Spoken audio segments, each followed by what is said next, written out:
propriedade intelectual é responsável hoje por até 80% do valor das empresas. Mas isso não acontece apenas porque as empresas dão valor à sua propriedade intelectual. A propriedade intelectual vale muito porque a sociedade dá valor ao esforço de solucionar seus problemas e de lhe criar oportunidades.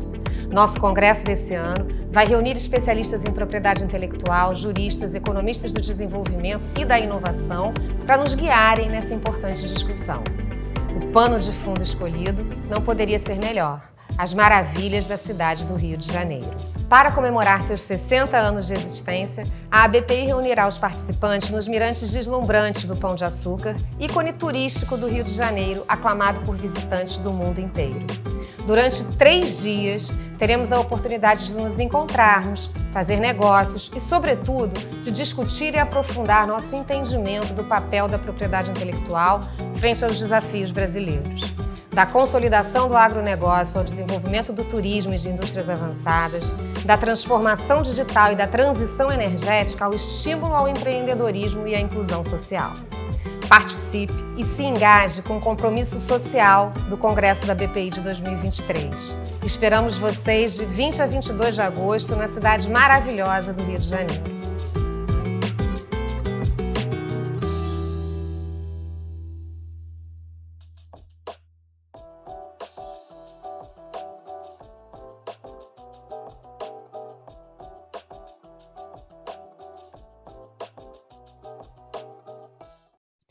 Bom dia a todos, bem-vindo aqui ao segundo encontro científico das comissões de estudo da BPI.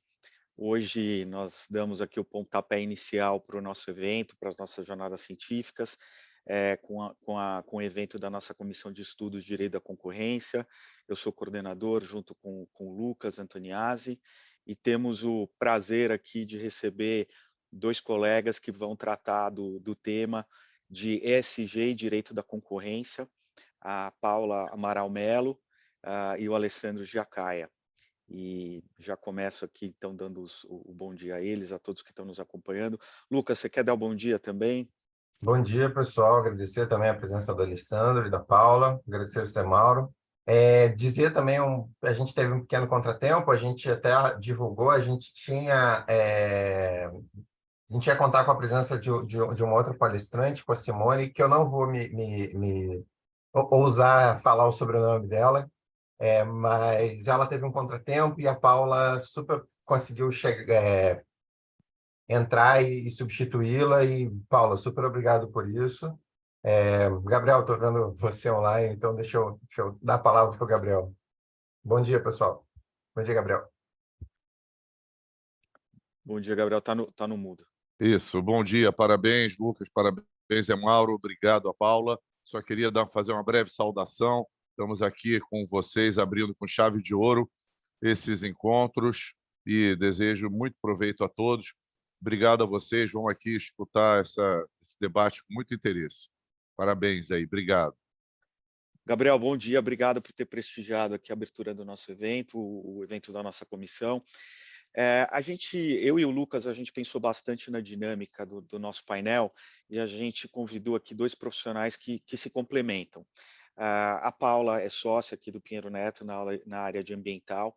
Paula tem uma vasta experiência em sustentabilidade, mudança do clima, como eu falei, direito ambiental, é o E do ESG, e ela vai contar um pouco do que ela tem visto na prática, casos concretos, enfim, situações aí do dia a dia envolvendo o direito ambiental e relacionados de alguma maneira ao direito da concorrência. E temos o Alessandro, que é focado especificamente em direito concorrencial. O Alessandro o Lucas depois vai apresentá-lo quando ele for falar. O Alessandro tem extensa experiência em direito da concorrência, muito atuante no IBRAC, atua aqui em casos bastante complexos envolvendo antitrust e vai nos dar esse panorama geral de direito da concorrência. Então vamos começar com a Paula e, de novo, vamos tentar fazer aqui da maneira mais informal possível. Quem tiver perguntas, comentários, fique à vontade, por favor, para fazê-lo no chat e nós vamos fazer os comentários aqui para os nossos os nossos palestrantes.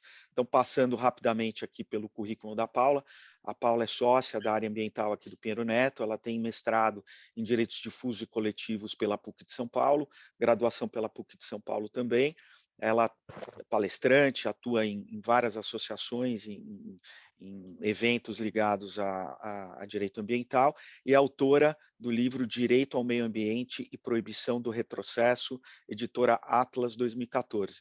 Paula, de novo, um prazer imenso tê-la aqui, não vou mais roubar o seu tempo, por favor, fique à vontade, você tem a palavra. Obrigado.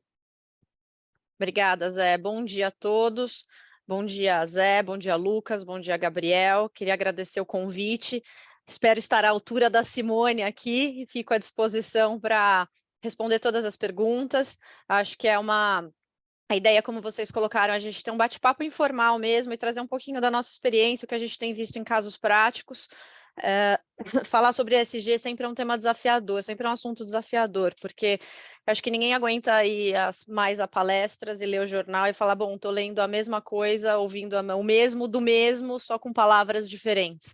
Então, minha tentativa aqui é tentar trazer um pouquinho de um panorama diferente para vocês do que a gente tem visto na prática e do que a gente espera como tendência aqui para os próximos meses e para os próximos anos.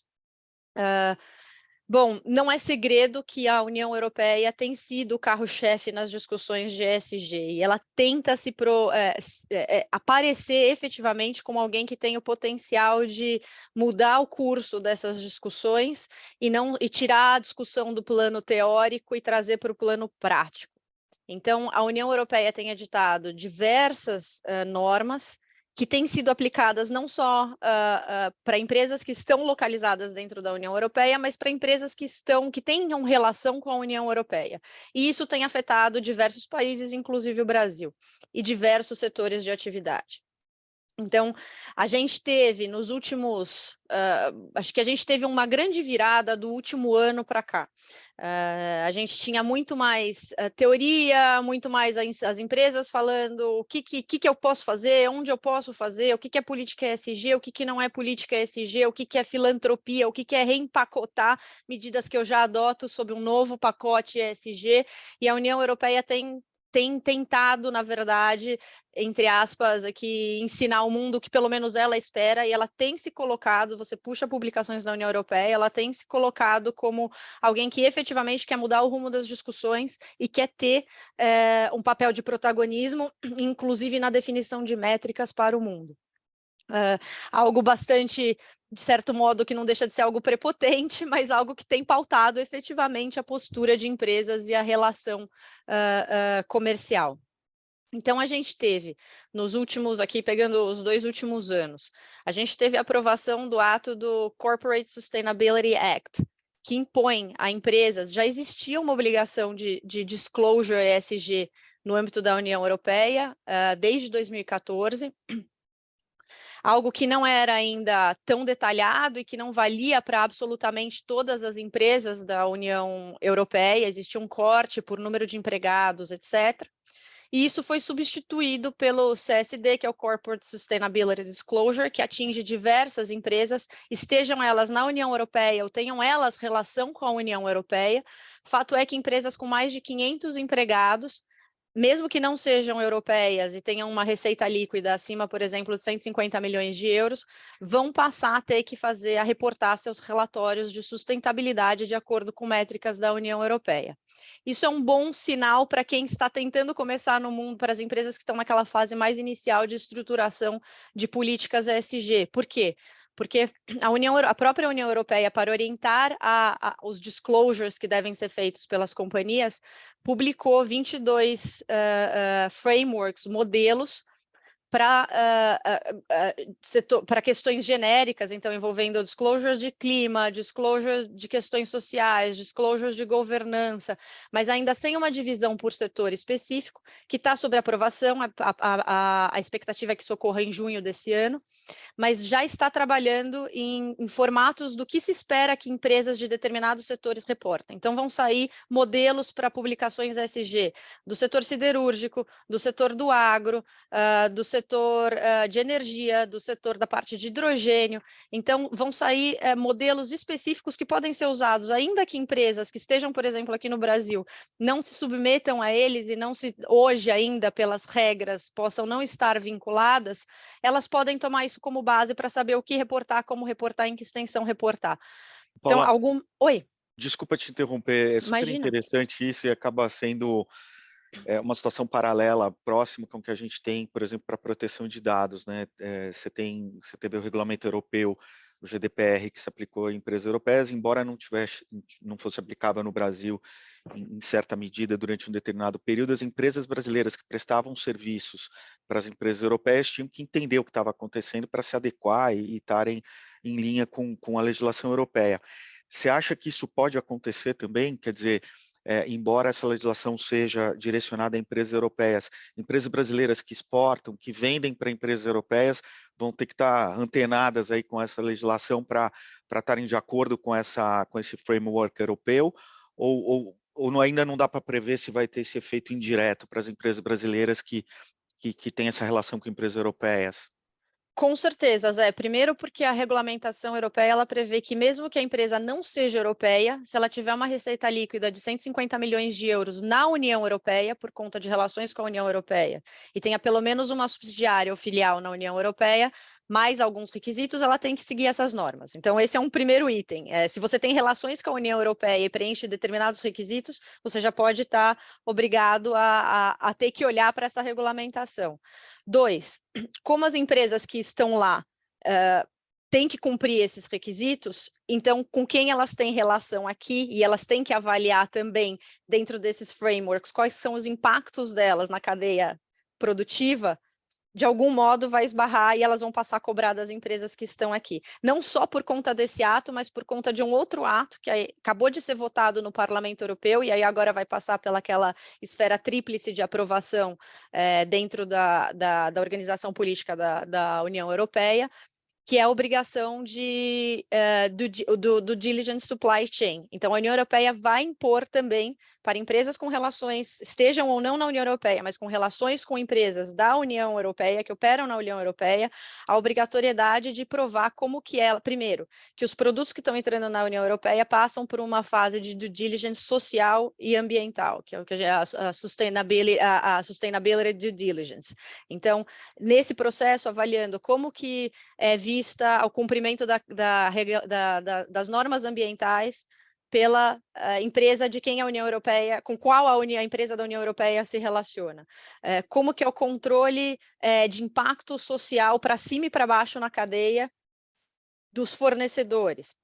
Então, isso tudo vai passar a moldar, já tem moldado em alguns setores, porque essa norma já existia, que hoje vai valer para a União Europeia como um todo, já tinha norma similar na Alemanha, já tinha norma similar na França, já tinha norma similar na Noruega, mas que foi expandida em termos de parlamento.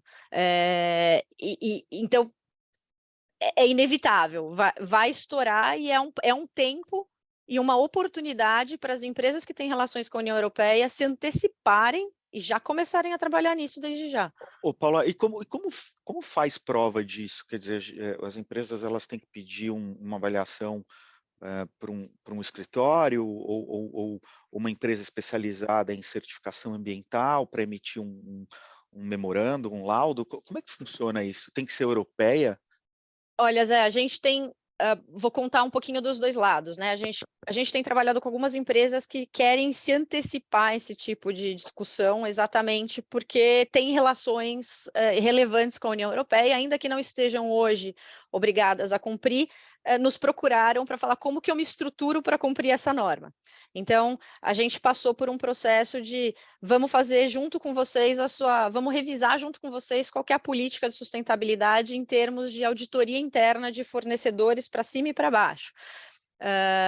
Agora, as regras variam aqui de acordo com tipo de relacionamento. Então, o que é importação, quem tem que entregar a papelada e cumprir, mostrar que está cumprindo todos os requisitos é o importador. Então, o importador vai ditar uma série de regras para quem está mandando o produto lá para fora. Se a empresa já tem relação direta com a União Europeia, ou tem filial na União Europeia, ou o que quer que seja, ela mesma vai fazer essa comprovação. Não existe um calhamaço obrigatório, existe limitado e muito claro.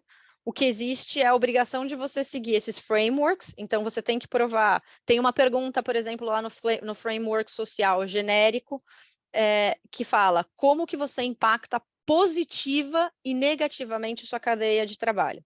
Essa resposta ela é uma resposta individualizada por companhia, mas é um ponto que tem que ser avaliado por todas. A regulamentação hoje, ela exige que esses relatórios sejam auditados por uma empresa, por uma terceira parte. Então, ainda não tem empresas homologadas, as únicas empresas que podem ser, que podem fazer essa auditoria, isso não está claro ainda, mas fato é que a gente deve cair de novo na regra de empresas que tenham reconhecimento na União Europeia, multinacionais, e uma série de outras questões. Mas o que a gente tem que ter em mente é que boa parte das regras e do calhamaço de informações que pode ser exigido pode vir do importador, se a relação for de importação. Porque é o importador que tem que fazer a comprovação na União Europeia e as multas são pagas por ele. Então, ele pode ditar o nível de exigência que ele quer ter dentro desse nível, desse tipo de obrigação. Então, as empresas brasileiras, no fim do dia, vão ter que se adiantar quando essas normas entrarem em vigor para entender o que os seus respectivos parceiros comerciais na Europa vão exigir para que eles estejam confortáveis para fazer negócio com os parceiros brasileiros, né? É isso. Então vamos lá, a gente tem o European Green Deal, que é a ideia do continente europeu se tornar o primeiro continente carbono neutro do mundo. Esses diversos pacotes de medidas que estão vindo estão dentro e associados ao European Green Deal, fossem ou não desdobramentos de medidas que em algum momento já existiam na União Europeia. Então, dentro desse pacote que a gente está discutindo, a gente consegue colocar um monte de obrigações. A gente tem esse due diligence supply, a obrigação de provar a due diligence na cadeia de suprimentos. Essa norma ainda não passou, mas vai passar. Mas ela já vige para empresas que tenham vínculo com a Alemanha, a França, a Noruega e outras. A gente tem o Corporate Sustainability Act, que é esse ato de ter os disclosures ESG aprovados com esses frameworks e modelos que a gente estava discutindo, também para empresas que estejam ou não na União Europeia, mas tenham relações com a União Europeia, e aí observados certos requisitos em termos de faturamento. A gente tem o Deforestation Act, que foi aprovado em abril, no dia 19 de abril, e foi publicado semana passada o regulamento dele. O Deforestation Act impede a entrada na União Europeia de determinados produtos, cacau, óleo de soja, óleo de palma, café, soja,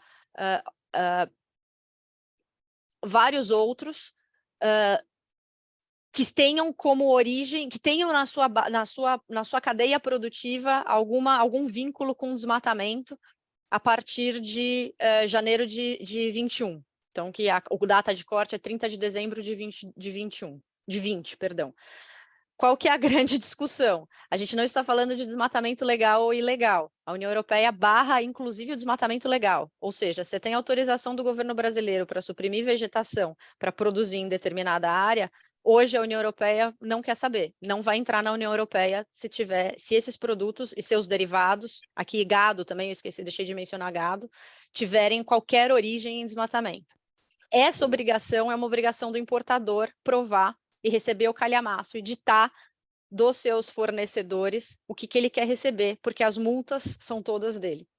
Ô, Paula, eu imagino que isso vai gerar um monte de discussão, né? Porque você pega um país como o nosso, que tem uma fiscalização muito rígida em alguns locais em relação a questões ambientais, mas o simples fato de haver uma autuação não significa que houve uma infração.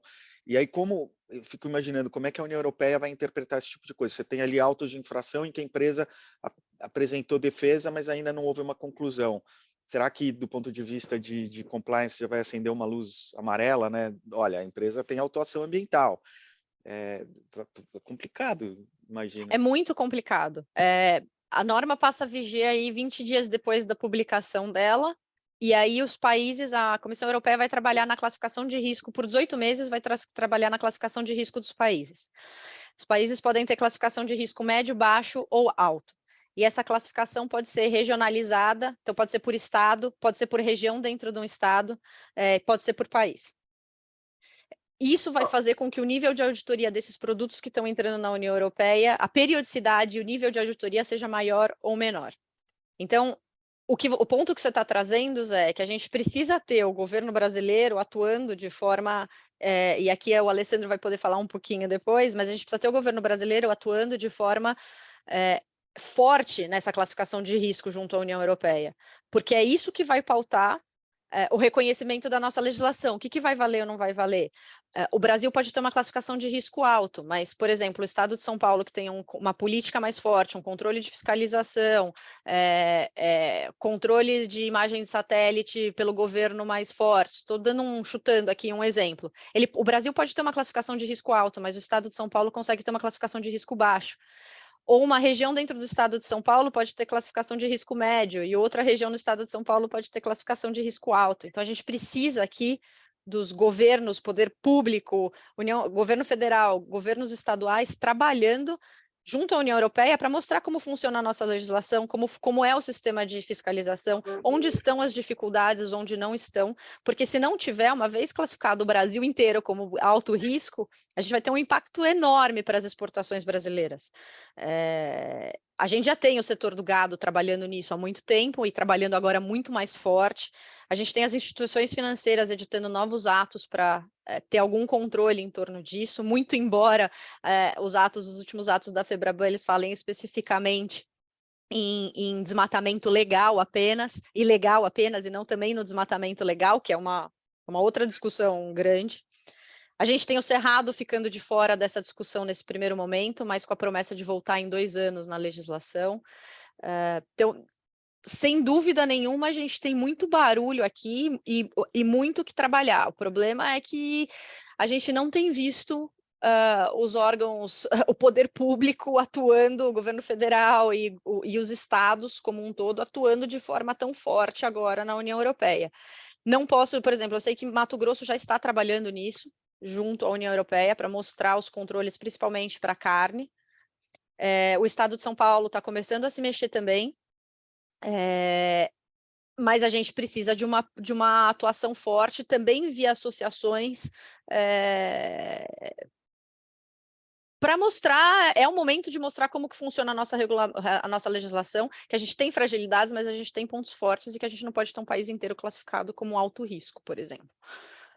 Paulo, eu tinha 2 perguntas, assim. Claro. Uma é se você vê algum movimento de impugnar ou discutir essas legislações sob uma perspectiva de, olha, isso de alguma forma, eu não sei, né, se é o Alessandro, sobre uma restrição de concorrência, né? Porque a partir do momento que você começa a impor, tudo bem que está dentro de uma pauta ambiental que, obviamente, ninguém vai ser contra, mas que tipo de impacto que isso pode ter, como você mesmo colocou, até o desmatamento legal, você pode estar tendo uma restrição bastante forte e enfim, a gente sabe que todos os estados atuam de forma direta e regulam a livre concorrência, mas você vislumbra algum tipo de discussão sobre essa perspectiva, ou você acha que isso, até pela própria natureza da pauta ambiental e como está muito forte na Europa, isso está sendo já aceita e ninguém está impugnando? E outra que disso que você estava falando, dessa questão de cada região pode mostrar quer dizer, essa análise de risco por região. A gente trabalha muito aqui no mundo de PI com indicações geográficas, né? Então, assim, por exemplo, uma associação específica de alguma indicação geográfica poderia fazer um movimento perante a União Europeia para dizer, olha, sei lá, o estado de São Paulo talvez tenha uma análise de risco, mas eu aqui, o produtor do couro de não sei de onde, posso ter algum tipo de recorte específico? Então, vou lá para a sua primeira pergunta, né? quando saiu a regulamentação da União Europeia, na verdade, antes de publicada, mas quando ela foi aprovada, 14 países assinaram uma carta, incluindo o Brasil, Indonésia e alguns países aqui da América do Sul, América Central, assinaram uma carta na OMC, endereçaram uma carta à OMC falando, olha, esse não é o meio de você ter um controle de uma política contra o desmatamento. E também puxaram a sardinha para aquela velha discussão de a Europa já desmatou tudo que tinha que ter desmatado, por que que os outros países não tenham direito ao desenvolvimento, aqui entre aspas. Até agora não colou. Eu acho que teremos movimentos, mas deixo aqui o Alessandro depois também falar um pouquinho, mas eu não vejo isso como uma alternativa de sucesso, ainda que eu acredite que tem sim, e tenho convicção de que tem sim um fator protecionista. Existe a convicção ambiental, mas tem sim uma forte atuação, principalmente na França, dos produtores e dos agricultores franceses, para barrar a entrada de diversos produtos de outros países, principalmente do Brasil, por uma questão de proteção de comércio mesmo. Então, não dá para negar que existe esse viés. Fato é que a União Europeia, ciente desse tipo de discussão, você vai puxar todos esses regulamentos que estão saindo, ela já divulga falando, olha, foi feita uma ampla análise de controle e a gente está de acordo com as regras da Organização Mundial do Comércio, não estamos violando regras de livre comércio. Então, vem uma série de disclaimers deles nessas discussões. Eu acho, ainda que eu veja mérito nessa discussão, eu acho que tem, acho que a gente não tem mais oportunidade de discutir isso. E se o Brasil encarar essa fase de classificação de risco do país como uma discussão política e protecionista, vamos perder a chance de trabalhar onde a gente efetivamente tem que trabalhar, que é mostrar que a gente tem, sim, regulação forte em diversos pontos. A nossa legislação florestal, eu falo com convicção, ela é das legislações mais robustas do mundo.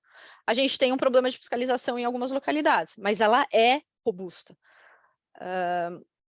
E aí, acho que a sua segunda pergunta, até me perdi aqui, Lucas. Me empolguei falando aqui da primeira não, resposta. era questão de conseguir fazer recortes de indicação geográfica. Por associação.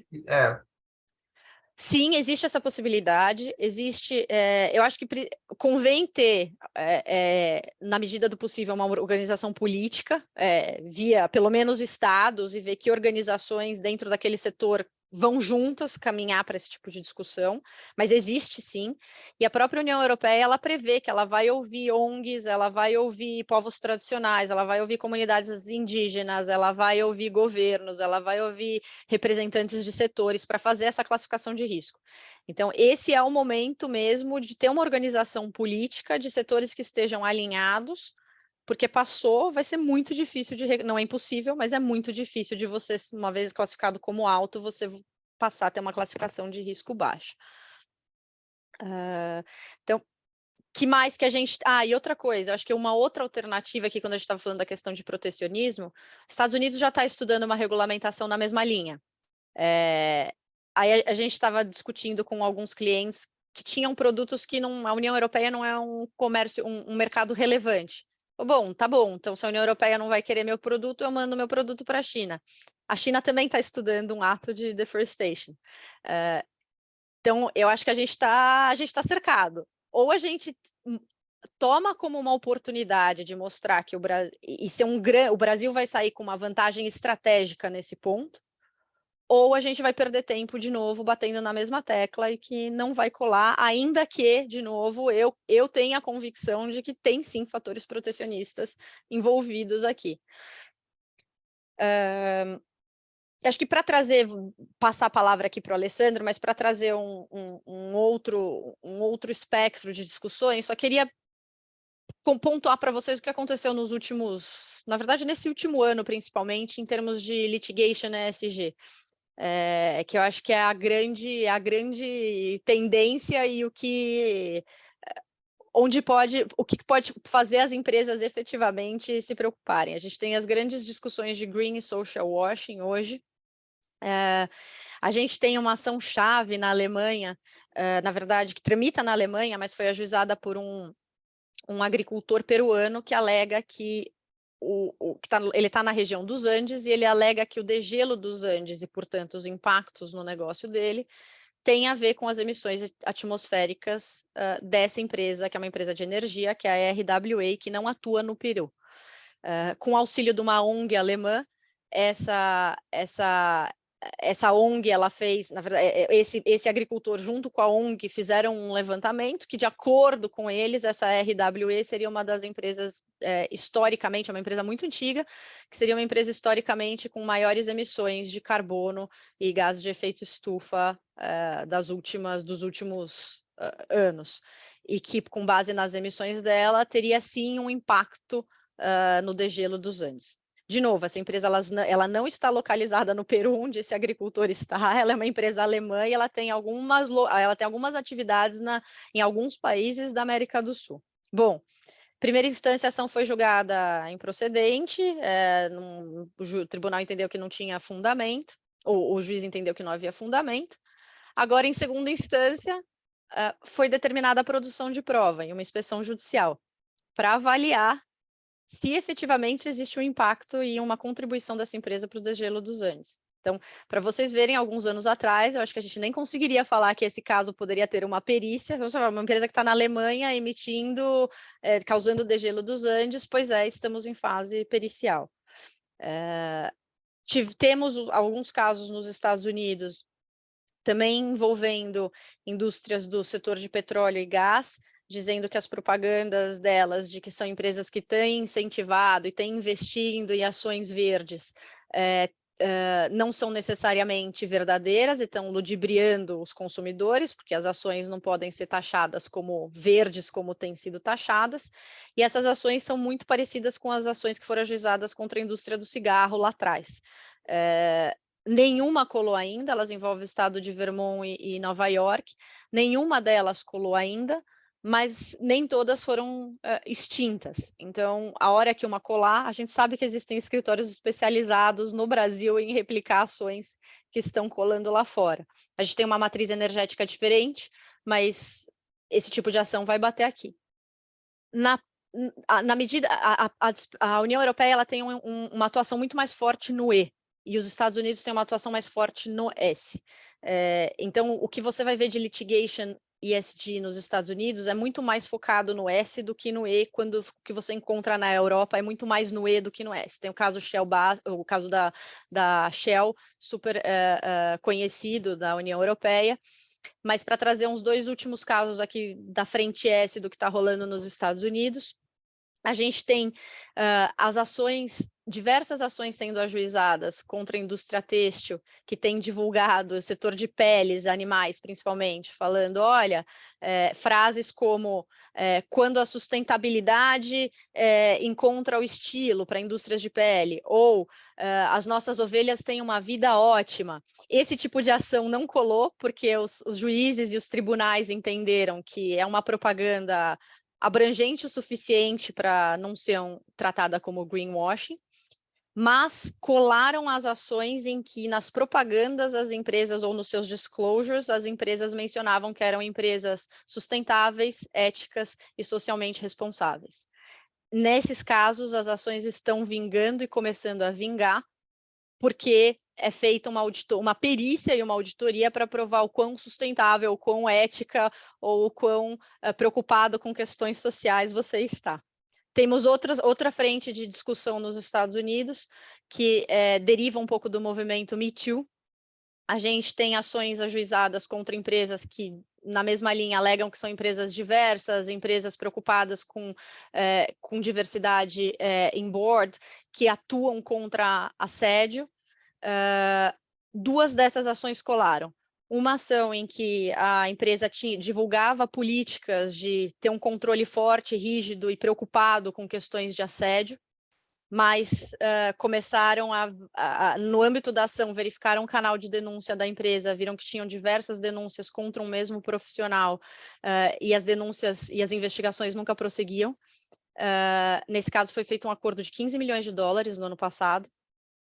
E um segundo caso em que a empresa falava que ela trabalhava muito com diversidade, principalmente diversidade de gênero, e que tinha um board diverso, Quando foram ver, o board não era tão diverso assim, a empresa foi condenada, um valor estrondoso, e acabou firmando um acordo no valor de $50 milhões no final do ano passado, com a obrigação e metas para melhorar a diversidade no board e para investir esses 50 milhões em ações de diversidade dentro da própria companhia. Vai lá, Lucas. Não, uma pergunta, porque eu estou tentando sempre trazer um paralelo aqui para o nosso mundo da PI, assim, e na verdade, isso que você está trazendo, na verdade, lembra muito a questão de um ato, quer dizer, o greenwashing, em regra, é um ato poderia ser considerado, enfim, discutível, um ato de concorrência desleal.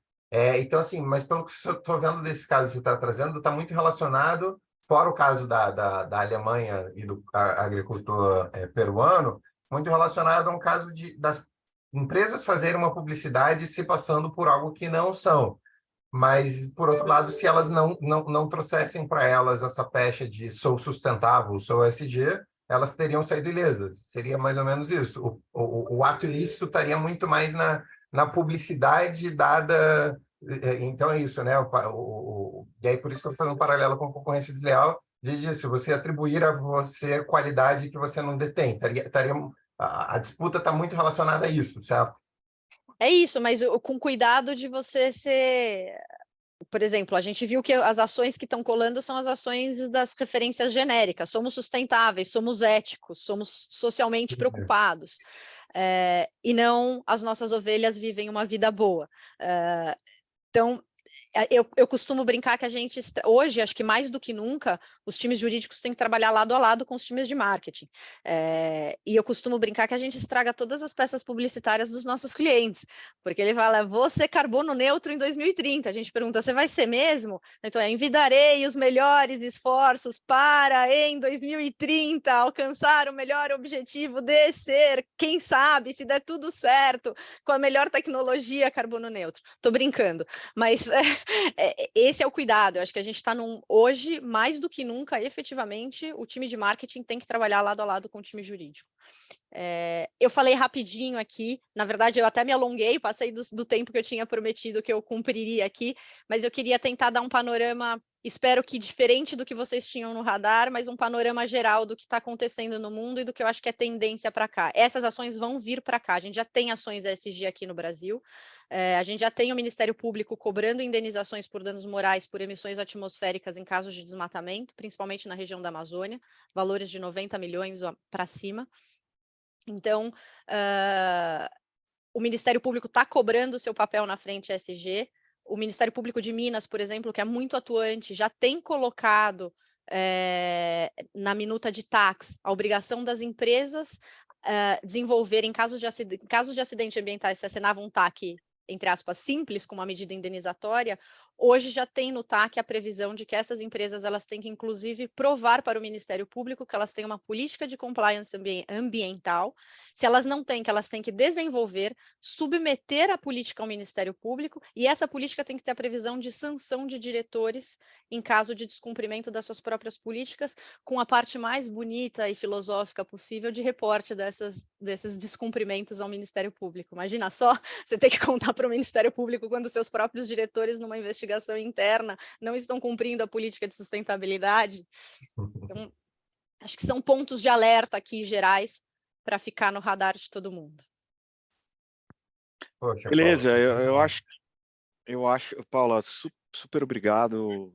Como a gente está com mais de 50 pessoas aqui assistindo, vocês viram, a Paula é uma craque na área, conhece tudo. Foi muito legal ter trazido alguém com essa experiência de direito ambiental para dialogar com o que a gente está tratando aqui de concorrência, e o link que o Lucas fez é super importante, né, da questão da concorrência desleal. As coisas se interligam e realmente muito interessante. Vamos, depois da apresentação da Alessandra, a gente, enfim, abre para mais perguntas aí do público. Mas, Lucas, fica à vontade para apresentar o Alessandra e a gente continua. Tá bom, bem, queria agradecer a Paula, foi genial a apresentação. Poxa, muito obrigado mais uma vez, e acho que foi bem legal. Já sem perder muito tempo, aproveitar para apresentar o Alessandro. O Alessandro é advogado brasileiro e norte-americano, em Nova York, com mais de 10 anos de experiência em casos de direito concorrencial de alta complexidade para clientes estrangeiros e brasileiros, combina uma longa experiência no Pinheiro Neto Advogados, com período nos Estados Unidos, Washington, D.C., como advogado da Cleary Gottlieb, escritório internacional com uma das melhores práticas de concorrência desleal do mundo e períodos em autoridades públicas, incluindo o CAD e o Ministério Público de São Paulo. Possui 2 mestrados, um nos Estados Unidos e outro no Brasil, um pela Universidade de Chicago, outro pelo INSPER, além de pós-graduação em investigação interna. Alessandro, muito obrigado. A palavra é sua. Lucas, agradeço o convite. A Paula deixou mais difícil o meu trabalho aqui, ela sabe tudo sobre SG, foi muito interessante. Esse tema é muito caro para mim, isso porque a CETESB, acho que a Paula não sabe disso, Companhia Ambiental do Estado de São Paulo, foi fundada pelo meu avô, Antônio Pezzolo, na década de 60. Ele tinha essa visão vanguardista, ele, quando foi prefeito, criou diversos parques na cidade, ações de proteção da represa Billings, e criou uma comissão focada em poluição das águas e do ar. E essa comissão acabou ganhando corpo e virou a CETESB. Então, para mim, esse tema é muito caro e tem uma interface bastante grande, né? O Lucas perguntou, puxa, mas isso não interfere na concorrência? E sim, né?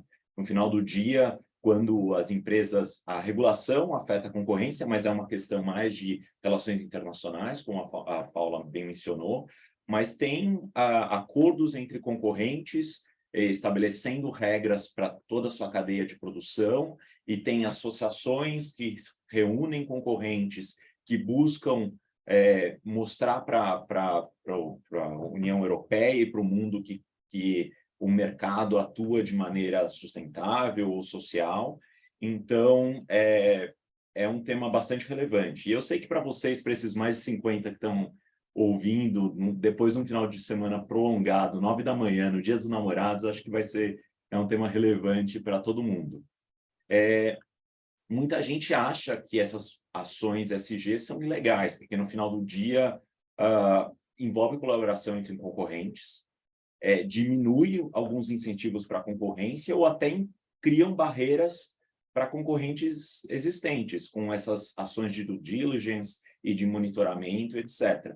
Então, parece que tem um conflito entre a Lei de Defesa da Concorrência e essas ações SG. Eu vou compartilhar uma apresentação aqui, e a minha apresentação vai passar por 3 pontos. A justificativa econômica dessas ações, e aí eu explico o racional, porque isso ajuda a entender toda a legislação concorrencial aplicável ao caso, então você não vai precisar saber o artigo da lei para entender o que está por detrás do racional.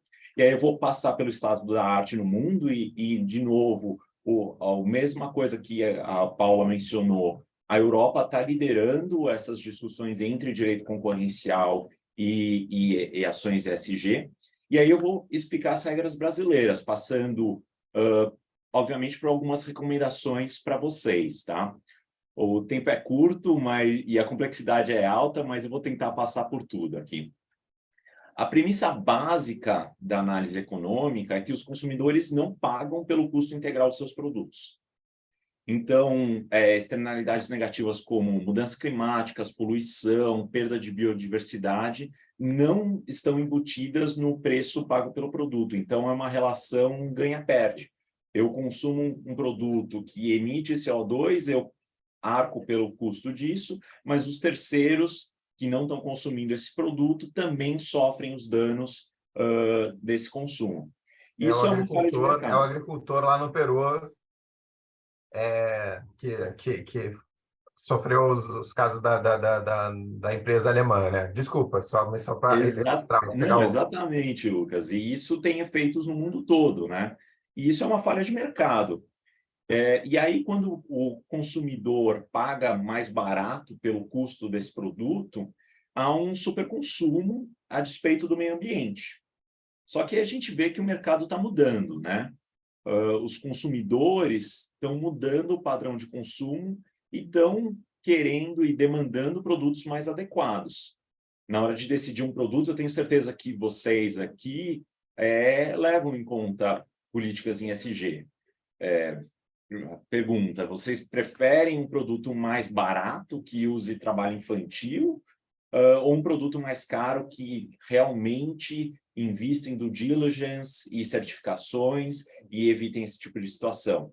Só que precisa ter uma massa crítica bastante ampla para as empresas realmente investirem nisso e venderem os produtos mais caro, para o consumidor pagar por isso.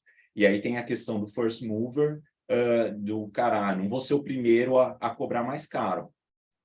E aí, num cenário de competição, que todos os consumidores são conscientes, a gente não precisa de regulação, não precisa de cooperação, não precisa de nada. As empresas atuam de maneira individual e competitiva para fornecer os melhores produtos e os produtos mais adequados.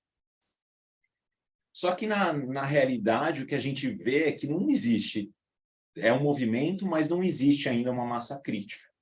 E aí, quando não tem uma massa crítica, existe essa falha de mercado, é preciso que o Estado intervenha. E é muito que a União, ou a Comissão Europeia, a União Europeia, tem feito lá e espalhando para o mundo inteiro, para os Estados Unidos. E aí, ou regulação ou taxação, né? Ou imposto. Eu vou falando sobre essa falha de mercado, a gente vê também que o Estado está regulando de maneira insuficiente, não só no Brasil, como lá fora. E aí há uma dificuldade regulatória, obviamente. Primeiro, por conta do processo democrático, né? Alguém mencionou aqui um projeto de lei em discussão aqui no Brasil. Muito difícil endereçar interesses distintos num processo democrático, que pode chegar numa solução não ótima ou numa demora para criar uma regulação. E tem incentivos econômicos também. Olha, eu vou privilegiar um eleitor futuro e deixar aumentar o custo para o meu eleitor que vota para hoje, numa eleição de hoje. Então, é fundamental que o setor privado realize iniciativas, incluindo cooperações entre empresas, para suprir essas falhas de mercado e falhas regulatórias. E aí o direito concorrencial, obviamente, que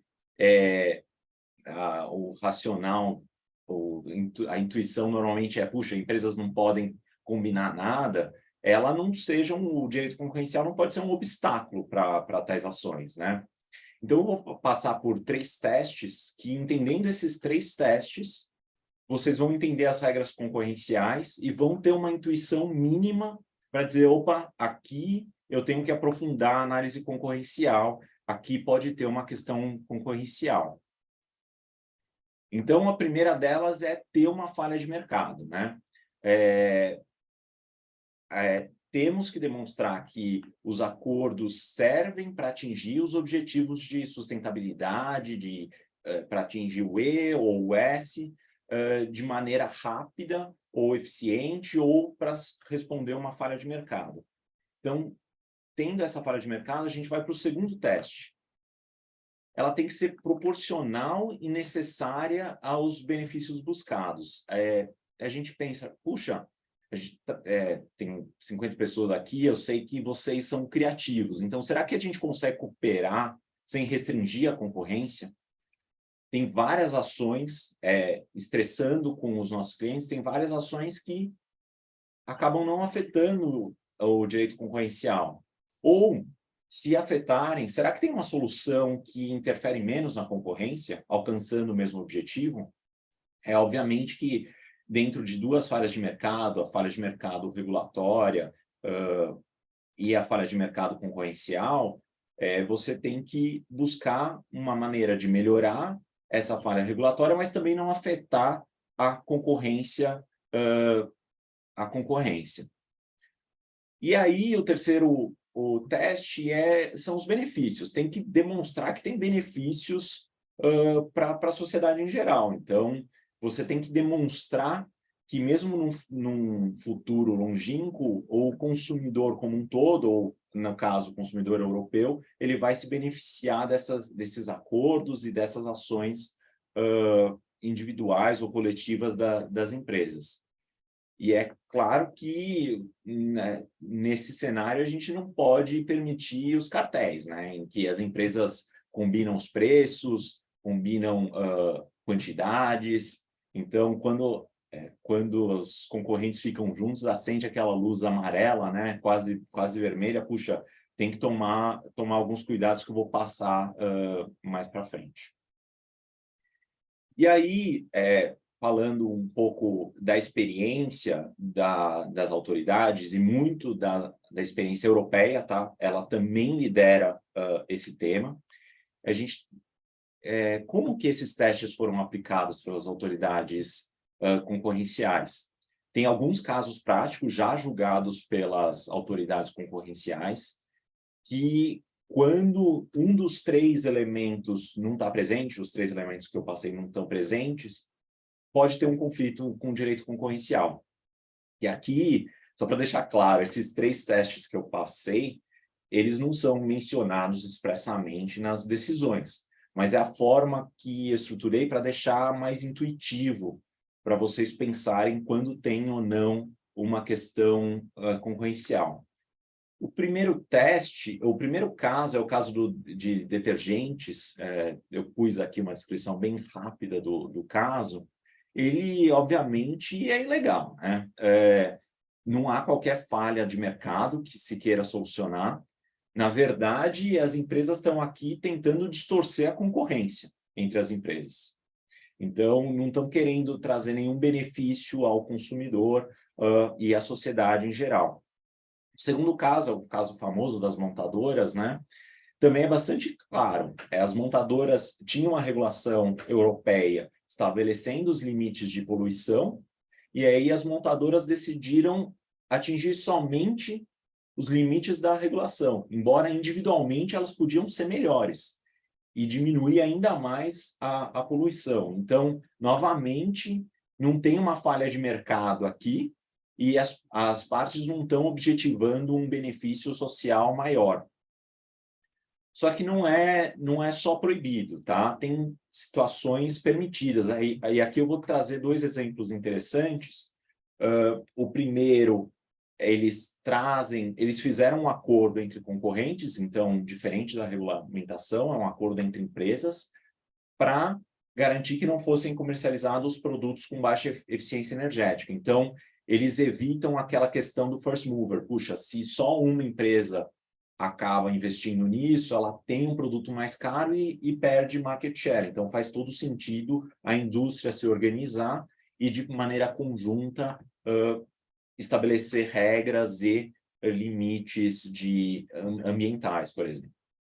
E o último ponto, que é o das baterias, esse caso foi bastante interessante, porque a autoridade falou assim, puxa, essa ação de administração e gestão de baterias e de retorno das baterias, ela tem um prejuízo concorrencial, ela diminui a concorrência.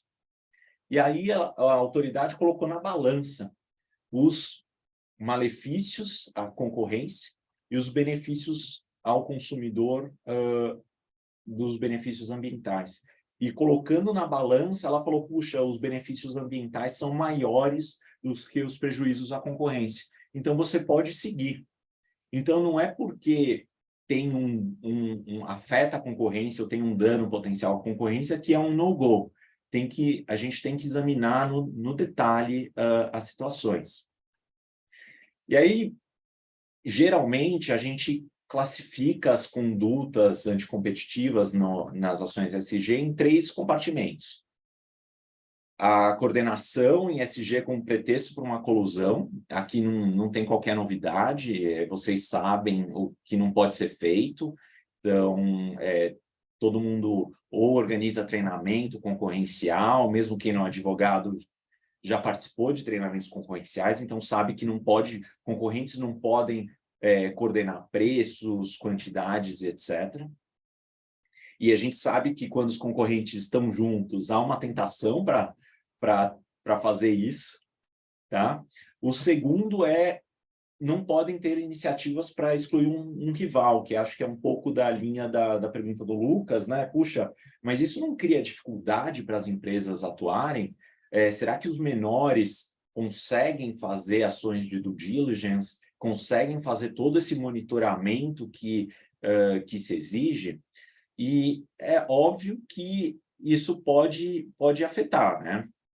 Então, primeira regra, você não pode fazer um boicote para excluir esse rival, mas o ideal é estabelecer regras claras, então, estabelecer critérios mínimos, proibir, por exemplo, empresas que usam obra escrava, pesticidas ilegais, mas nessas regras de boicote, é fundamental que exista um devido processo legal, um processo para exclusão desse fornecedor, e esse processo seja claro e uniformemente aplicado. E aqui eu não estou falando de regulação, tá? Estou falando regulação do Estado, estou falando de empresas estabelecendo esses critérios de maneira conjunta, tá? Esses custos de entradas de rivais, como do diligence, etc., é talvez útil pensar em níveis, fases de cumprimentos dessas obrigações. Então, se a gente, como indústria, pensa em regras, poxa, vamos pensar em níveis para que o pequeno produtor também possa se adaptar e atender os critérios estabelecidos. E aí o último, que toca bastante com propriedade intelectual, é o compartilhamento de informações concorrencialmente sensíveis. Então, vocês, nesses planos e nesses acordos e cooperações, às vezes é necessário compartilhar informações entre empresas. E aí eu vou passar mais para frente algumas orientações de como isso pode ser feito para evitar um problema concorrencial também. E aí, de novo, a Europa liderando o processo, né? E ela lidera porque existe um medo muito grande de um over-enforcement, né? Então, puxa, será que as empresas vão deixar de fazer alguma iniciativa conjunta porque tem um risco de uma multa pela Comissão Europeia? E, na verdade, é uma preocupação mesmo. Tem o escritório americano, escritório internacional Linklaters, fez uma pesquisa com seus clientes, identificou que 60% dos seus clientes deixaram de implementar projetos de sustentabilidade por conta do receio de penalidades antitrust. Então, a gente precisa mesmo de um guide das autoridades de o que elas acham preocupante, o que não é preocupante, para essas ações poderem seguir de maneira mais tranquila. E aí tem a questão do erro chamado tipo 1, né? Então, num over-enforcement, as empresas deixam de fazer iniciativas que seriam boas para a sociedade como um todo. Mas e no Brasil, né? Vamos vir para a nossa realidade, né? O alto escalão do CAD tem mostrado pouco interesse em intervir nessas ações, o que é bom. Mas a gente precisa de guia, o que não tem até agora, tá? A gente não tem um guia voltado para SG. O que a gente tem são as orientações das decisões nos casos tradicionais e a experiência europeia. E o CAD importa muito da experiência europeia para as decisões, mesmo nos casos tradicionais. Então, eu imagino que a gente vai importar muita coisa das regras europeias para aqui para o Brasil. No Brasil, o órgão brasileiro de defesa da concorrência é o CAD, o Conselho Administrativo de Defesa da Concorrência, que é uma autarquia que investiga, acusa e julga. É tudo no mesmo órgão, tá? Ele é independente do Executivo, Judiciário e Legislativo, e ele aplica a lei concorrencial, é a 12.529 na esfera administrativa. E o CAD tem deixado muito claro que seu objetivo é defender o consumidor e também proteger o processo competitivo como um todo. Alguns falam que o meio ambiente estaria fora do interesse da lei concorrencial, mas a discussão já veio para o CAD. No caso recente, a Vale comprou a Férreos e apresentou para o CAD para aprovação prévia. E muitos terceiros falaram, puxa, a Vale está querendo desviar o foco aqui, porque ela comprou a Ferrous não para entrar no mercado que a Ferrous está atuando, mas sim para conseguir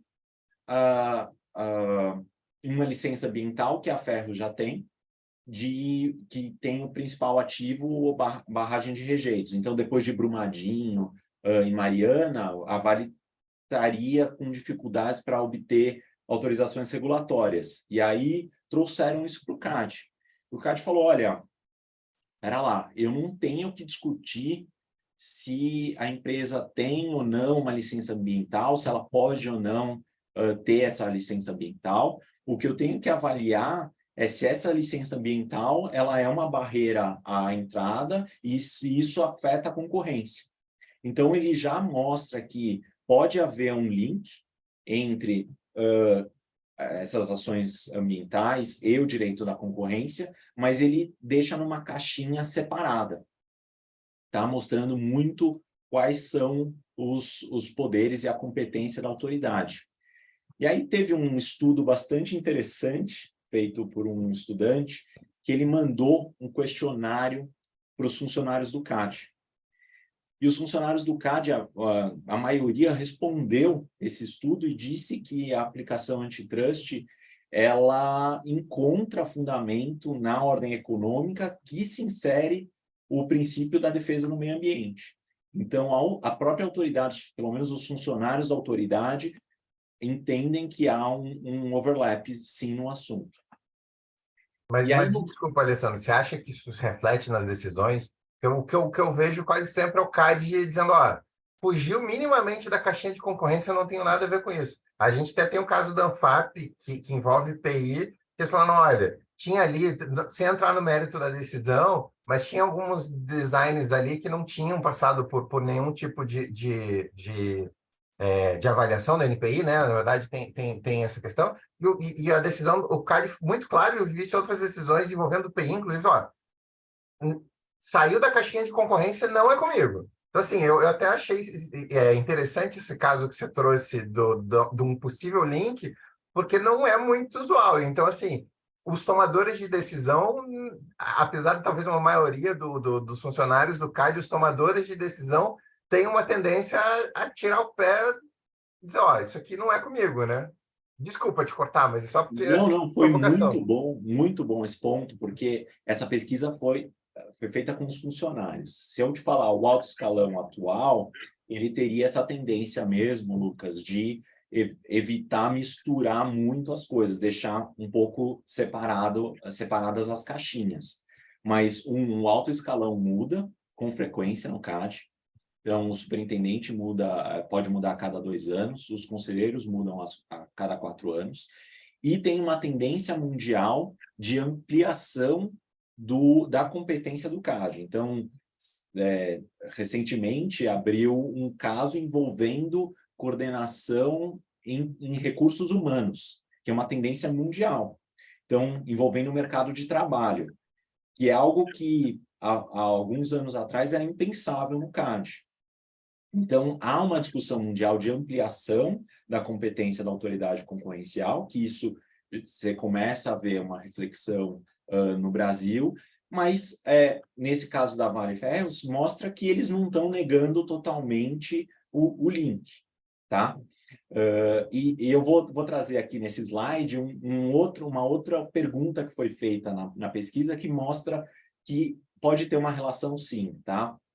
E são dois pilares, tá, no direito concorrencial básicos: atos de concentração e condutas. Em atos de concentração, o CAD examina preventivamente operações como fusões, aquisições, joint ventures, e aí começa a ficar mais perto desses acordos institucionais de ESG, contratos associativos, que é um passo até antes de joint venture, então é bastante amplo, e aí o CAD, estabelecido alguns critérios, no caso 3 critérios, efeitos no Brasil, faturamento e tipo de operação, as partes têm que apresentar essa operação ao CAD. E antes de consumar a operação. Então, assinou o contrato, você não pode fazer nada. Você tem que, vai lá, pede o blessing da autoridade, e não consuma a operação. Tem uma vantagem isso para as partes. Olha, eu já sei de antemão se a autoridade vai achar isso legal ou ilegal, ou se ela vai me pedir para eu fazer algum ajuste no contrato para eu endereçar alguma preocupação concorrencial específica. E aí, indo para a tua pergunta, Lucas, nessa pesquisa, aqui 75% dos funcionários pesquisados falaram que se uma fusão, uma operação, tiver efeitos negativos concorrenciais, mas as empresas demonstrarem que geram eficiência ambiental, isso deve ser considerado na análise. Então, os técnicos do CAD que estão conduzindo os processos, eles poderiam aprovar ou recomendar uma aprovação com base numa eficiência ambiental. É claro que é aquilo que eu falei lá atrás, né? Eles vão fazer uma balança dos benefícios e malefícios de cada uma das condutas. Já posso aproveitar e fazer uma pergunta, mas você acha que... É porque, assim, a gente está muito acostumado a analisar as eficiências econômicas, mas você acha que eficiência ambiental exige um ferramental analítico diferente para o CAD? E aí entra um pouco na ideia do guideline que você falou. E você vê isso na Europa, assim, como é que... Porque é isso, assim, uma coisa é... Eu tenho anos fazendo análises econômicas e eficiências econômicas. O que é eficiência ambiental? Que ferramental analítico eu vou usar para fazer essa eficiência ambiental? Essa pergunta é bem complexa, Lucas, porque a gente está acostumado, e aí a Paula pode até me complementar, a gente está acostumado a ver os danos ambientais, fazer o cálculo dos danos. E aí fazer uma análise prospectiva dos possíveis benefícios ambientais, isso é muito complicado. E falta guidance, sim. A autoridade holandesa, ela fez um guia e tratou especificamente das formas de cálculo desses benefícios ambientais. Eles não sabiam fazer, então o presidente da autoridade holandesa consultou os economistas da autoridade, ninguém sabia fazer. Eles tiveram que abrir uma discussão, eles discutiram com autoridades ambientais no Egito para achar uma possível cálculo. Então, a gente ainda não tem uma fórmula mágica, uma fórmula para calcular os benefícios do ponto de vista concorrencial, mas, obviamente, que a gente vai usar a experiência das equipes de direito ambiental, que já lidam com os danos e possíveis benefícios para acordos, para taxas, etc., para trazer para a área concorrencial, sim. Valeu. Paulo, não sei se você tem algum comentário sobre isso. Não, a gente tem no licenciamento de empreendimentos de complexidade alta, no licenciamento ambiental, você deve preparar um estudo que chama Estudo de Impacto Ambiental e o respectivo relatório de impacto ambiental, é o famoso EIA-RIMA.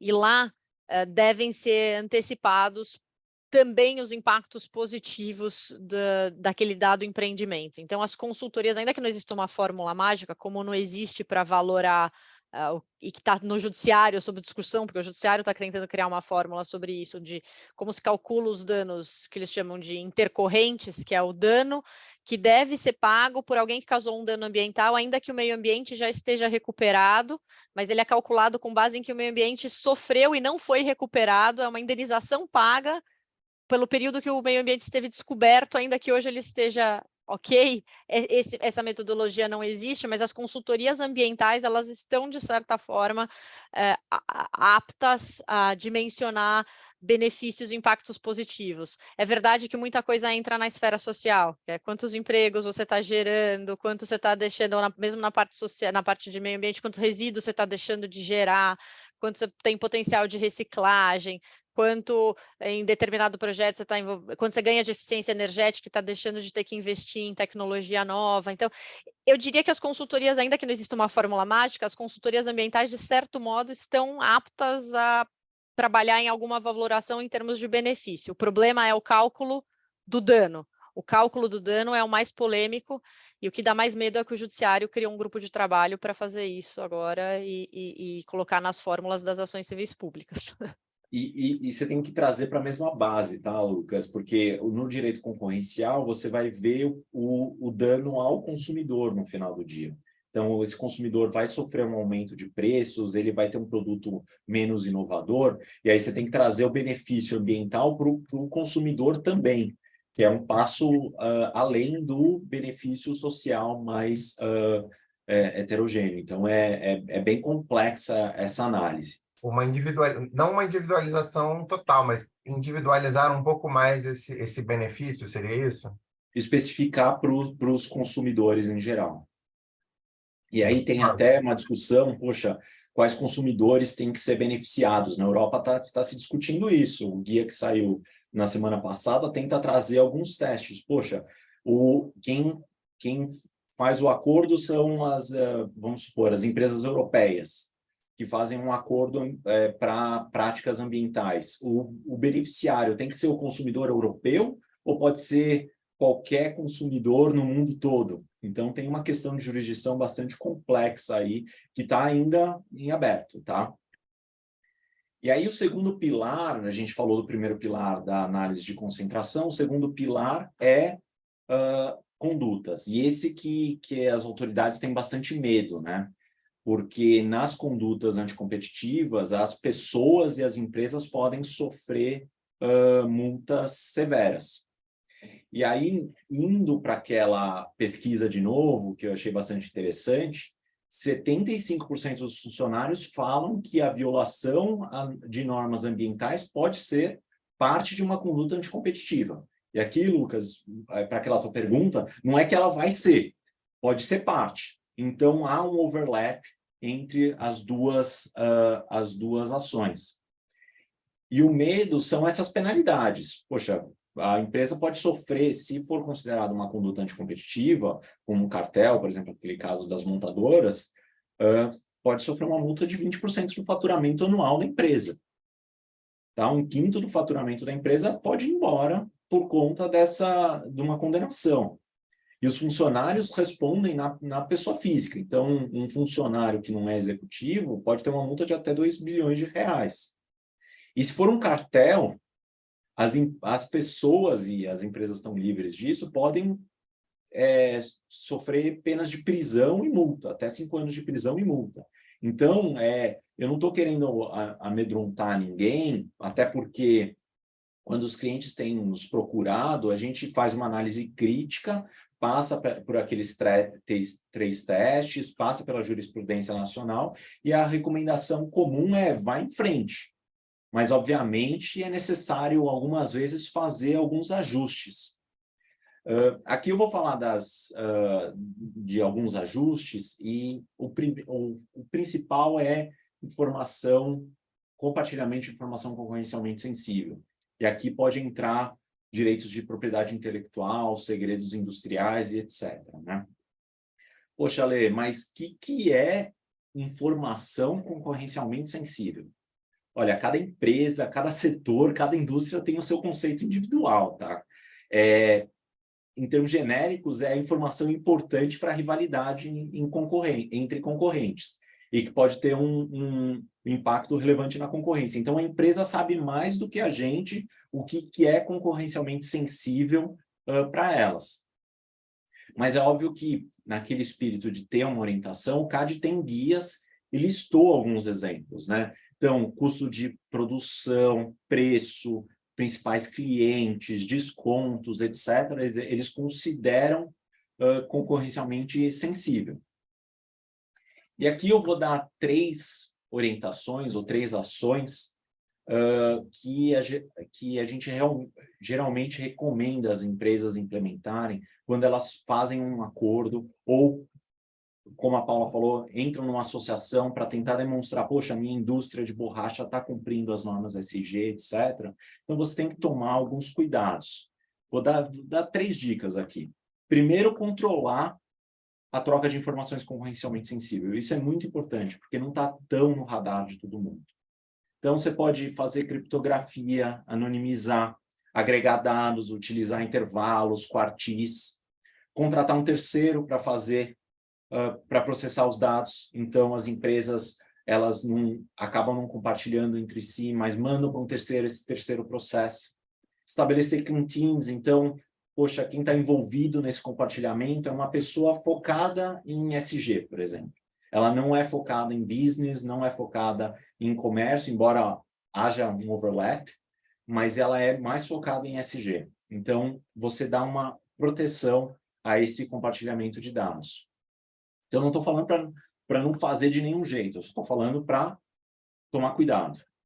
O segundo, que é óbvio que tiveram as multas, é a vedação, a coordenação entre concorrentes. Então, nessas associações, acordos, etc., você tem que limitar a forma e o conteúdo das interações entre os concorrentes, eventualmente implementar registros e atas, porque aí você cria uma barreira para o cara sair falando, tem aqueles falastrões, sempre tem um cara na indústria que fala muito, então você evita isso.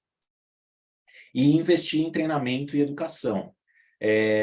Os envolvidos eles têm que saber quais acordos são permitidos, quais são proibidos, qual que é o objetivo desse acordo e tentar limitar bastante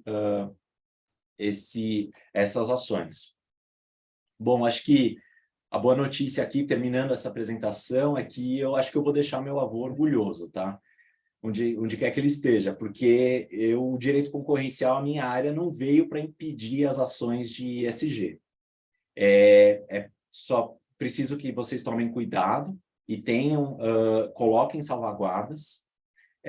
O direito concorrencial não é a solução para as questões ESG, mas é importante que ele também não atrapalhe as ações. Espero que isso intensifique os debates e estou à disposição aqui para a gente conversar um pouquinho mais. Eu tenho mais uma pergunta, muito rápida. Claro. Dentro dessa questão de cooperação e trazendo um pouco para a questão de patente essencial, que também é um tema que tem envolvimento de trust, por exemplo, você resolveria, trazendo um exemplo aqui, talvez hipotético, que não tenha questão prática, mas, por exemplo, a adoção de uma nova... um standard tecnológico com um benefício de adoção de uma pauta ESG, um benefício ambiental, alguma coisa do gênero, cria uma barreira de entrada, talvez, para determinados concorrentes. Isso estaria dentro dessa questão, dessa análise. Quer dizer, isso deveria provavelmente ser submetido ao CAD, enfim. Tentar juntar dois assuntos aqui que talvez eu esteja forçando um pouco a barra. Mas eu penso muito... uma questão que eu penso, uma das razões da gente querer fazer esse evento e falar sobre SG e concorrência foi porque ano passado a gente escreveu um artigo sobre isso, assim, com mais provocação do que resposta.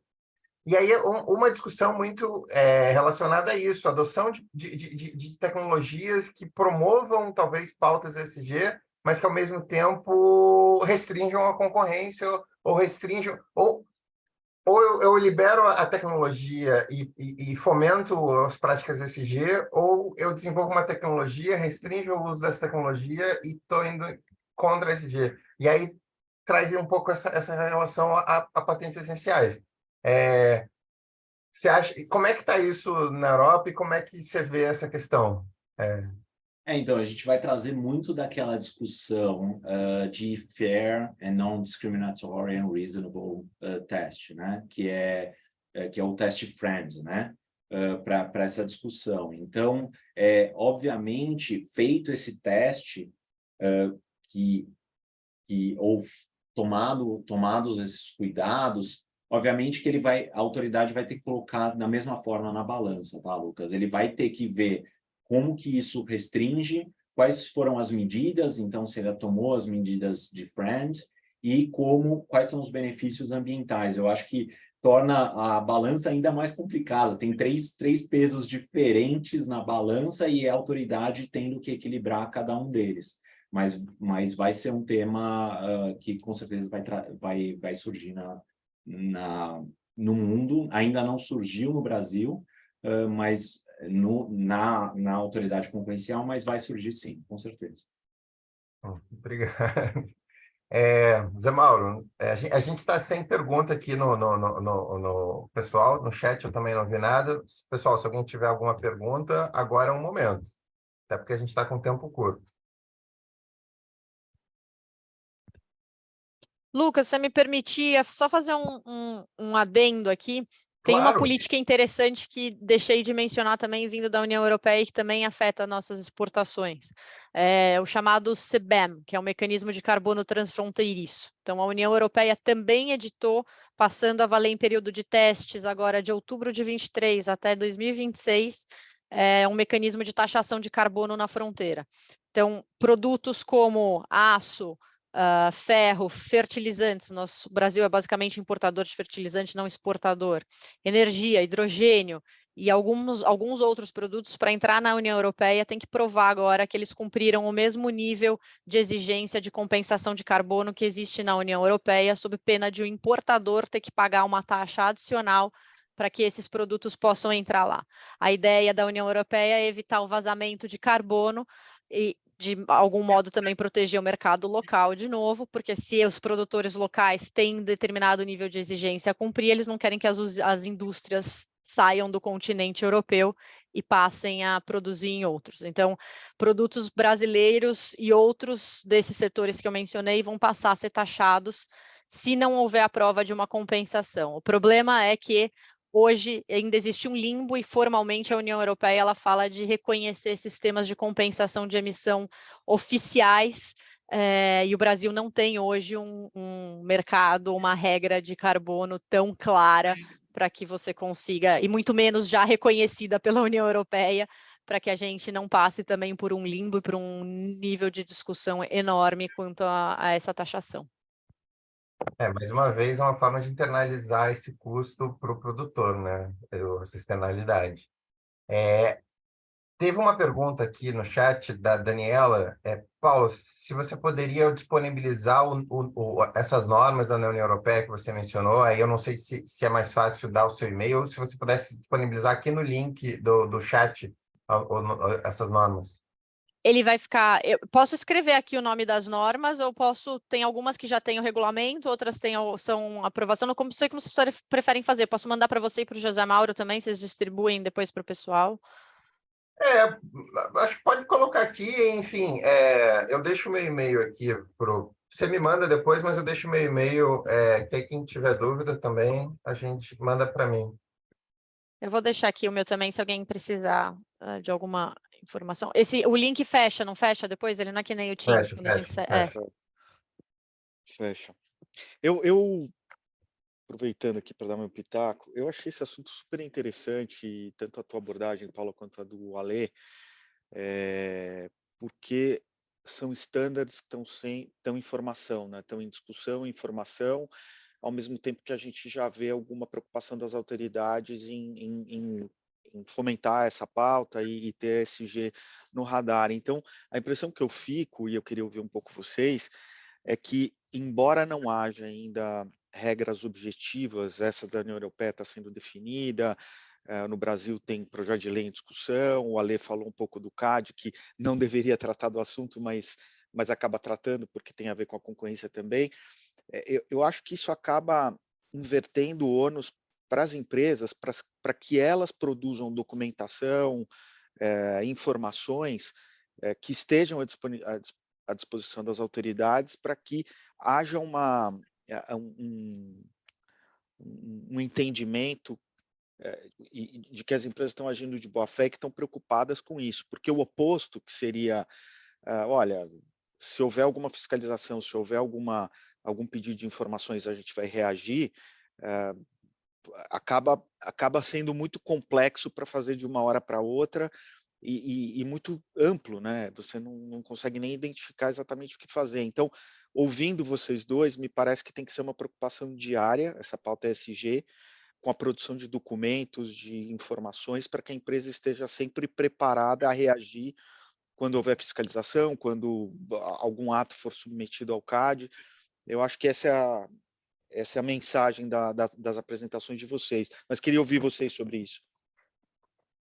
Acho que, Zé Mauro, Paulo, vou começar aqui, depois você continua. Acho que isso é um ponto importante, tá? Porque nos casos tradicionais já, o CAD, por exemplo, numa investigação, a parte alegou, poxa, mas eu tinha uma preocupação concorrencial aqui, não tinha como eu fazer nenhuma medida alternativa, eu pensei sobre os impactos concorrenciais e essa foi a melhor solução que eu achei.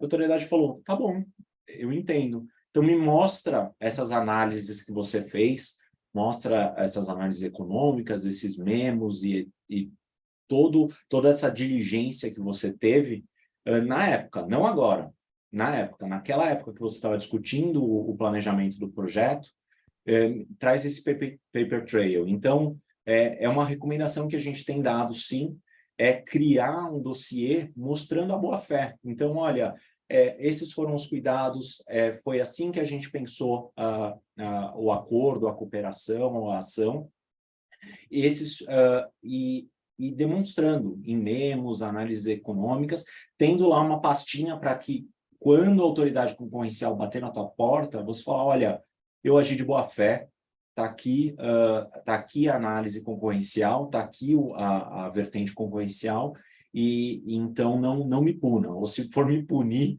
aplique uma pena um pouquinho menor, porque eu agi de boa fé. Então, sim, crie paper trail, sim. Na linha ambiental, a mesma coisa. As empresas já têm buscado formas de documentar que desde 30 de dezembro de 20, por exemplo, por imagens de satélite não tem desmatamento ilegal, a forma que os produtos são produzidos, respeito à forma como elas controlam a cadeia, como se quem está na cadeia e que vende produtos para elas cumpre as normas ambientais. Então, hoje a gente está na fase de montar calhamaço. A dúvida é que tipo de calhamaço que eu preciso ter hoje, da maior parte das empresas, mas vá montando os documentos, porque você vai precisar fazer prova histórica, não é uma prova a partir de hoje, já são provas históricas, e você pode pagar uma sanção. E as empresas que tiverem pagar uma pena, na verdade, não estou falando da multa pecuniária aqui, mas estou falando de você pode ter o seu produto barrado e aquele fornecedor para a União Europeia que tenha mais condições de provar que ele está num nível elevado de proteção, ele vai levar um negócio. Então, por isso que a gente tem visto também muitos dos nossos clientes que estão se preparando para cumprir essas normas, eles também estão investindo em projetos paralelos de carbono, estocagem de carbono, serviços ambientais, para trazer ainda um valor adicional, ainda que não necessariamente seja uma exigência da União Europeia, mas para provar que eles ainda estão num nível de concorrência mais elevado. Ô, Paulo, tem uma pergunta aqui que é do Gabriel Leonardos.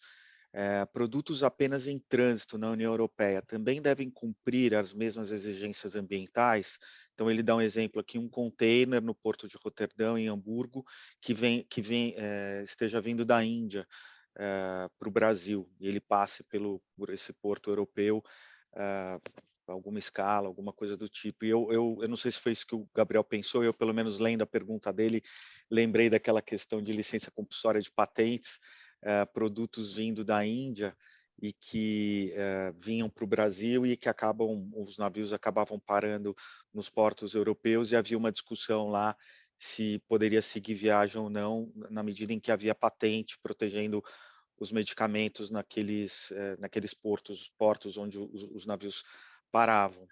Mas acho que é uma pergunta oportuna. Eu não sei se a legislação europeia já vai nesse tipo de detalhe, mas é uma situação corriqueira, né? Vai acontecer. Sendo muito honesta com o Gabriel e com vocês, preciso ver a vírgula aqui do regulamento, como que ele está tratando essa questão. A regra, a essência da discussão a União Europeia não pode fomentar e receber produtos que tenham origem em desmatamento. Isso envolve, em alguns produtos, o lado de taxação e importação, então tem vínculo com a legislação tributária local, e outro é simplesmente a entrada do produto na União Europeia. Então, na essência, não deveria, mas a partir do momento que você fala que a União Europeia está recepcionando esse produto para mandar para outro país algo que tenha origem em desmatamento, eu entendo que pode ter uma brecha para discussão. Uma pergunta interessante do Gabriel, confesso que preciso dar uma olhada e vou olhar e volto para vocês. Não sei te dizer de cabeça aqui, Gabriel. Beleza. Lucas, se você concordar, acho que a gente já poderia ir encerrando, estamos chegando aqui às 10h30, e Agradecer todos que acompanharam aqui nosso primeiro painel das jornadas científicas. A gente começou com o pé direito, que foi um evento muito legal. Eu, particularmente, gostei muito de ouvir a Paula, o Alessandro, as perguntas que surgiram. De novo, eu já falei, mas vale reiterar, como o mesmo assunto acaba tendo ramificações tanto em direito da concorrência, ambiental, propriedade intelectual, e vai gerar bastante trabalho para todos nós, com certeza. Então, Paula, obrigado, Ale, obrigado.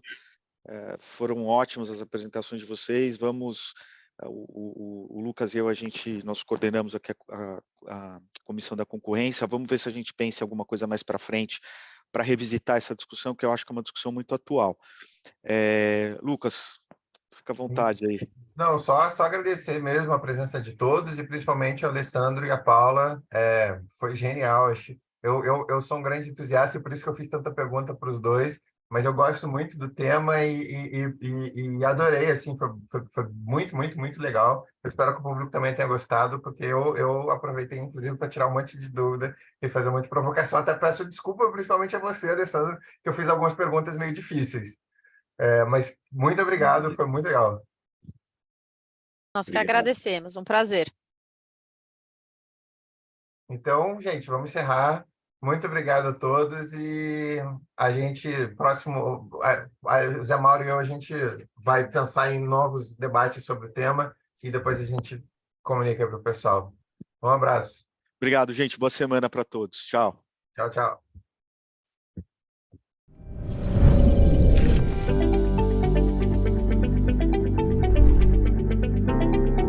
A propriedade intelectual é responsável hoje por até 80% do valor das empresas.